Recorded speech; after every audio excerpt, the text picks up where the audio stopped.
রবিবার একটাই ছুটির দিন, কোথায় সারাদিন খাবো দাবো ল্যাদ খাবো সে না। এই ছোট্ট মাথায় রবিবার দিনই ভেঙে পড়বে শত রাজ্যের কাজের পাহাড়। পেঁপেটা ছিল একদম দরকাচা অখাদ্য, আর এই কিউইটা ছিল তেঁতুলের থেকেও বেশি টক।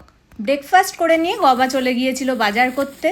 রবিবারের দুপুরে আমাদের মেনু হচ্ছে আজকে আলু দিয়ে লাল লাল করে মাটনের ঝোল আর ভাত। এইদিকে আমি মাটনটাকে ম্যারিনেট করে নিলাম, ভাতের জলটাও বসিয়ে দিয়েছি, তারপরে লেগে পড়েছি মোছামুছির কাজে।